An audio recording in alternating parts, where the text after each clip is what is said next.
名感出，人人都叫我做豬榜眼。Halo semuanya, pada kesempatan kali ini saya akan membahas suatu film yang benar-benar lawas. Bagi kalian yang seumuran dengan saya, pasti pernah menonton film ini kan? Menceritakan tentang kisah seorang vampir yang bersahabat dengan 3 gadis barbar. Film ini berjudul Happy Ghost yang rilis pada tahun 1984. Baik, tanpa berlama-lama, langsung saja ke ceritanya. Film dimulai dengan adegan seorang pria yang berpakaian serba dinasti Qing yang hendak mengakhiri hidupnya dengan cara menggantung diri. Alhasil, pria tersebut pun tewas. Ratusan tahun telah berlalu dan adegan berganti jauh ke masa depan. Di sebuah pantai terlihat beberapa gadis yang sedang menghabiskan waktu liburannya. Salah seorang dari mereka bernama Juliet yang melihat para remaja pria juga datang ke pantai itu. Bonnie mengatakan bahwa mereka adalah siswa-siswa dari sekolah sebelah yang kesini hanya karena ingin PDKT dengan Juliet. Di malam harinya, saat sedang acara bakar-bakar, salah satu dari pria itu mulai melancarkan aksi tebar pesonanya dengan menyanyikan lagu romantis. Namun tak lama setelah itu, turunlah hujan badai yang melanda tempat mereka. Tenda mereka pun rusak sehingga para gadis memutuskan pergi untuk mencari tempat berlindung. Tibalah mereka di sebuah kuil tua dan tak lama setelah itu para remaja pria juga ikut menyusul mereka. Tetapi sebelum masuk, para pria ini berencana untuk menceritakan kisah hantu kepada para gadis agar mereka ketakutan kemudian memeluk mereka. Tetapi di sini para gadis ternyata tidak takut sedikit pun, malah sebaliknya. Ketika giliran Bonnie yang bercerita, para remaja pria ini malah yang ketakutan. Lalu mereka pun malah kabur setelah melihat penampakan sesosok vampir yang bergelantungan di belakang para gadis-gadis itu. Setelah hujan reda, mereka pun juga memutuskan untuk kembali ke asrama sekolah. Namun karena tas Bonnie talinya hilang, maka tanpa pikir panjang ia pun mengambil tali bunuh diri di kuil itu untuk mengikat tasnya. Keesokan paginya, kembalilah mereka ke asrama sekolah dan mulai beraktivitas seperti semula. Tali bunuh diri itu pun juga Bonnie bawa masuk ke kamarnya dan seiring berjalannya waktu keanehan demi keanehan pun mulai terjadi. Barulah di malam harinya, Bonnie dikejutkan dengan kemunculan hantu vampir yang bunuh diri di awal film sebelumnya. 小生又嚟。 Bonnie yang ketakutan pun berteriak sampai teman-temannya datang menghampirinya. Namun mereka berpikir bahwa Bonnie hanyalah mimpi buruk. Barulah setelah teman-temannya pergi, hantu itu pun kembali menampakkan dirinya. Sampai akhirnya sang hantu pun memperkenalkan dirinya. Ia pun menjelaskan bahwa dirinya adalah orang terpelajar di zaman dinasti Qing yang dulu dipanggil sebagai pejabat Pik. Karena bunuh diri, ia pun menjadi hantu penasaran hingga sekarang. Supaya ia bisa pulang, pejabat Pik meminta kepada Bonnie agar ia bersedia mengembalikan tali gantung dirinya ke tempat asalnya. Bonnie pun menyanggupinya, tetapi karena besok masih ada acara perlombaan olahraga di sekolah, ia pun berjanji akan mengembalikannya lusa usai perlombaan. Keesokan harinya, acara olahraga pun digelar. Di ruang ganti, Bonnie baru sadar kalau ia tidak sengaja membawa tali bunuh diri itu. Di waktu yang bersamaan, datanglah saingan terberat Bonnie di perlombaan ini yang bernama Tarzanko. Ia sangat sombong dan yakin kalau Bonnie bukanlah lawan yang sepadan. Ia mulai unjuk kebolehannya dengan pemanasan menggunakan tali bunuh diri itu. Alhasil pejabat Pik pun pusing dibuatnya. Di lapangan, pejabat Pik ikut menyaksikan meriahnya acara tersebut. Namun sialnya ia salah mengambil tempat duduk sehingga ia terkena lemparan lembing.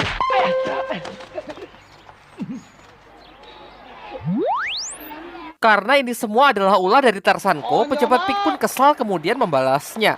Ia mengagalkan seluruh usaha dari Tarzanko dan sebaliknya ia malah membantu Bonnie untuk menyelesaikan seluruh cabang olahraga.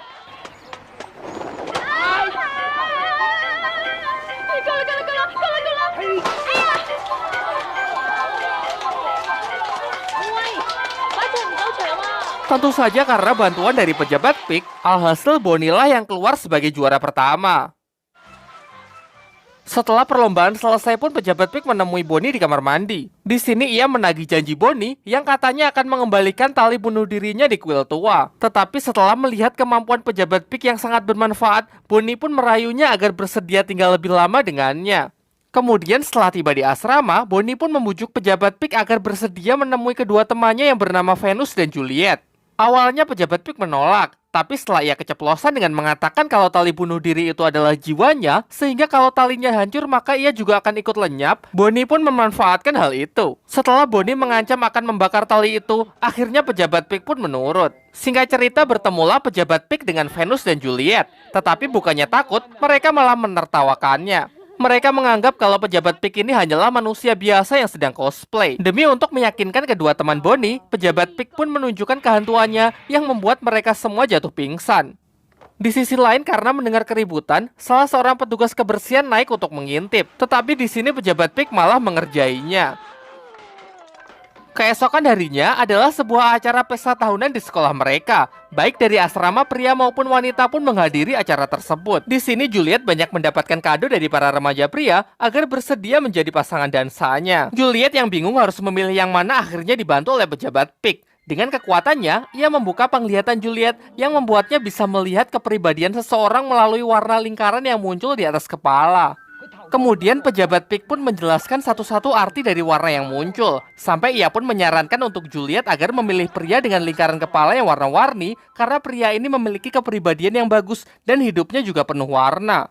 Dan ketika musik mulai dimainkan, para pria pun langsung bergegas menghampiri Juliet. Tentu saja Juliet memilih Joseph, pria terpilih dengan lingkaran kepala yang warna-warni. Namun sayangnya pesta itu berjalan sangat membosankan karena mendapatkan pengawasan yang sangat ketat dari Suster Lady. Ketika ada yang mulai beradegan romantis, ia pun langsung menegurnya. Lantas Bonnie pun meminta kepada pejabat Pig untuk melakukan sesuatu. Pejabat Pig pun menggunakan kemampuannya untuk memindahkan Suster Lady ke tempat yang aman, sehingga membuat pesta pun sontak berjalan dengan sangat meriah. Ternyata Suster Lady diteleport ke dalam toilet. Namun setelah tersadar, ia pun langsung kembali untuk menghentikan pesta itu. Di malam harinya, Bonnie, Juliet, dan Venus makan mie di dalam kamar. Di sini pejabat Pig mengungkapkan kalau sepertinya ia mulai nyaman berada di dunia manusia. Di waktu yang bersamaan, terlihat Joseph yang datang ke depan kamar Juliet. Sontak teman-teman Juliet pun langsung pergi supaya tidak mengganggunya. Di sini sebenarnya Joseph hanya ingin mengatakan selamat malam kepada Juliet. Setelah itu ia berniat untuk langsung pulang. Tetapi pejabat Pig menahannya dan membisikkan agar Joseph naik saja ke atas, sehingga memanjatlah Joseph ke kamar Juliet. Bisikan setan memang sangat kuat ya.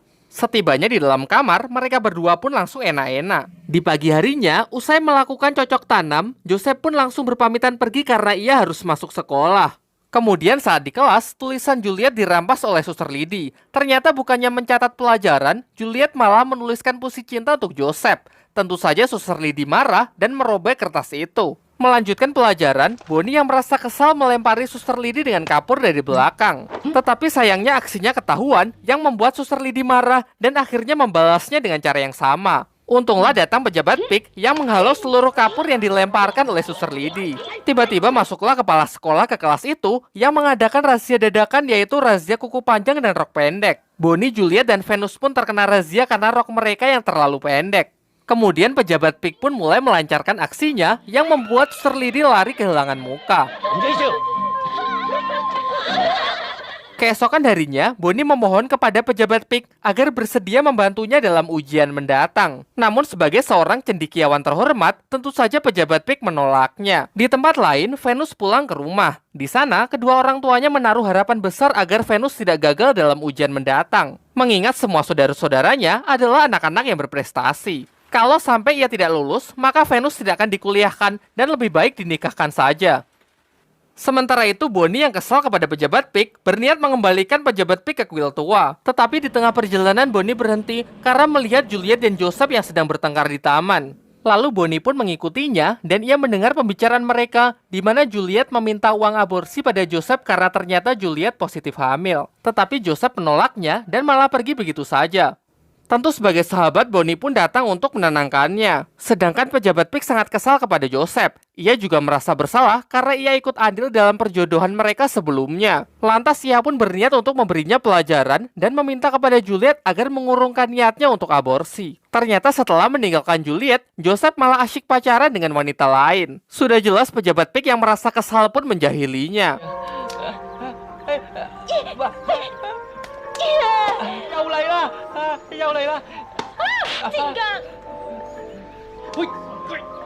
Setelah merasa puas, pejabat Pig pun mulai menampakkan dirinya. Ia meminta kepada Joseph agar menyesali perbuatannya dan berjanji akan bertanggung jawab dengan menikahi Juliet. Malam harinya pejabat Pig pun laporan kepada Bonnie bahwa dia sudah memberikan Joseph pelajaran dan Joseph juga sudah berjanji kalau ia akan bertanggung jawab. Kemudian Bonnie pun memohon lagi kepada pejabat Pig agar ia bersedia membantunya dalam ujian besok. Ia meremehkan kepintaran pejabat Pig yang katanya adalah orang terpelajar. Alhasil pejabat Pig pun terpancing oleh ucapan Bonnie sehingga dia bersedia untuk membantunya dalam ujian untuk membuktikan kemampuannya. Keesokan harinya, dengan penuh percaya diri Bonnie memasuki ruang ujian. Namun setelah melihat soal-soal ujian yang telah dibagikan, pejabat Pig mengaku sama sekali tidak bisa menjawabnya. Kemudian tanpa ambil pusing, ia pun lepas tanggung jawab dan malah kabur meninggalkan Bonnie yang pusing sendirian. Sementara Venus yang sama sekali tidak bisa mengingat apapun, mencoba untuk mencontek buku. Namun pejabat Pig yang melihat hal itu melarangnya, sehingga terjadilah kegaduhan. Sialnya hal itu diketahui oleh pengawas, sehingga Venus pun dikeluarkan dari ruang ujian. Beres ujian, Bonnie pun sangat marah kepada pejabat Pig dan mengatakan kalau ia sama sekali tidak ingin menemuinya lagi. Di waktu yang bersamaan terlihat Venus yang tengah depresi karena yakin pasti akan gagal ujian, melihat kedua orang tuanya yang datang ke sekolah yang membuatnya menjadi semakin tertekan. Juliet pun segera mengabarkan hal ini kepada Bonnie karena takut Venus akan berbuat nekat. Dan benar saja, Venus pun menaiki sebuah atap dan mengatakan kalau dirinya lebih baik mati. Tentu Juliet dan Bonnie pun segera menyusulnya naik ke atap untuk mencegahnya. Di bawah, para petugas kebersihan juga memujuk Venus agar mau mengurungkan niatnya tersebut. Venus yang bersikeras tidak ingin turun, secara tidak sengaja terpeleset yang membuatnya hampir benar-benar terjatuh. Meskipun sempat bergelantungan, akhirnya ia pun tetap terjatuh, namun ia berhasil selamat karena terjatuh tepat di bawah balon helium. Ternyata ini semua berkat pejabat Pig. Kemudian mereka pun segera menyusulnya agar Venus tidak terbang terlalu jauh. Venus yang terbang tersangkut di sebuah mercusuar. Kemudian Venus mengatakan bahwa dirinya telah putus asa dan hanya kematianlah yang dapat mengakhiri penderitaannya. Sebenarnya ia tidak ingin mengecewakan kedua orang tuanya, akan tetapi ia sadar kalau daya ingatnya sangat buruk yang membuatnya mustahil untuk bisa lulus ujian. Tiba-tiba Juliet juga ikut menangis karena sebelumnya ia telah dikecewakan oleh Joseph. Tak sampai di situ, pejabat Pig pun juga turut menangis. Dari sinilah akhirnya terungkap bahwa sebenarnya pejabat Pig dulu bukanlah orang yang terpelajar, apalagi seorang pejabat. Ia cuma seorang warga biasa yang hanya bisa bermimpi. Karena sudah lebih dari 16 kali pejabat Pig gagal dalam ujian negara. Sebelum ayahnya wafat, ia berharap agar putranya bisa lulus dan kemudian menjadi pejabat negara. Tetapi apa daya, pejabat Pig selalu gagal dalam usahanya. Tidak berhenti sampai di situ, istrinya yang semula setia mendoakannya, kini malah selingkuh dengan pria lain. Karena sudah merasa putus asa, akhirnya ia pun memutuskan untuk mengakhiri hidupnya. Baik penderitaan asmara maupun gagal dalam ujian, keduanya pernah ia alami. Ia sudah membuktikannya bahwa bunuh diri bukanlah jalan yang baik, karena sekarang arwahnya tidak bisa reinkarnasi dan hanya terjebak menjadi hantu penasaran. Setelah mendengar hal itu, akhirnya mereka bertiga pun sadar dan mulai sekarang berjanji akan lebih menghargai kehidupan. Sementara itu, para petugas kebersihan lapor kepada Suster Lidi dengan mengatakan kalau asrama ini berhantu. Awalnya Suster Lidi tidak mempercayainya, namun setelah diingat-ingat lagi, memang banyak kejadian aneh di asrama ini. Malam harinya, Suster Lidi bersama para petugas lainnya menyusuri asrama putri. Ia masuk ke dalam kamar Bonnie karena menduga kalau Bonnie lah yang memelihara hantu. Ia merebut tas Bonnie dan menduga kuat kalau tali yang berada di dalam tas itu adalah benda mistis. Lantas ia pun berniat untuk membakarnya dengan dalih untuk menyelamatkan mereka. Sedangkan Bonnie, Juliet, dan Venus pun malah dihukum untuk berlari mengelilingi lapangan. Di dalam asrama, para biarawati tengah membacakan doa untuk membakar tali bunuh diri itu, dibarengi dengan suara halilintar yang bergemuruh sebagai pertanda bahwa pejabat Pig kali ini akan benar-benar lenyap. Karena sudah tidak tahan lagi, akhirnya mereka bertiga pun memaksa untuk masuk ke dalam asrama. Tetapi sayangnya mereka sudah terlambat karena tali bunuh diri itu sudah terbakar menjadi abu. Bonnie pun memasukkan sisa abu itu ke dalam botol yang kemudian ia tulisi dengan kata sahabat. Namun selang beberapa waktu, pejabat Pig pun muncul kembali di hadapan mereka. Pejabat Pig pun mengaku kalau sebenarnya ia juga tidak tahu apa yang telah terjadi. Karena tadi saat halilintar bergemuruh, ia juga sempat ketakutan. Singkat cerita, pejabat Pig pun juga mengaku kalau sebenarnya ia iri dengan kehidupan manusia. Oleh karena itu, kini ia sangat ingin menjalani reinkarnasi. Dan kabar baiknya, ia juga sudah mengetahui bagaimana caranya agar ia bisa bereinkarnasi kembali. Ia meminta bantuan kepada mereka bertiga agar melumuri sebuah bambu dengan abu sisanya itu, kemudian menanamnya di belakang sekolah. Dengan cara ini, nantinya ia bisa dilahirkan kembali. Dan setelah mengucapkan pesan-pesan perpisahan, akhirnya pejabat Pig pun benar-benar menghilang. Waktu pun terus berjalan dan mereka bertiga pun mulai kembali menjalani hari-harinya secara normal. Meskipun gagal dalam ujian tertulis, Bonnie pun tetap berprestasi melalui kejuaraan olahraga dengan kerja kerasnya sendiri. Sementara kedua orang tua Venus kini memaklumi kemampuan putrinya dan memberikannya les privat di mana ia malah bisa bertemu dengan orang yang ia suka. Sementara itu Joseph pun juga bersedia bertanggung jawab untuk menikahi Juliet. Di akhir film kita diperlihatkan Juliet yang telah berhasil melahirkan dan bayinya sangat mirip dengan pejabat Pig. Film pun tamat dan sampai jumpa di video selanjutnya.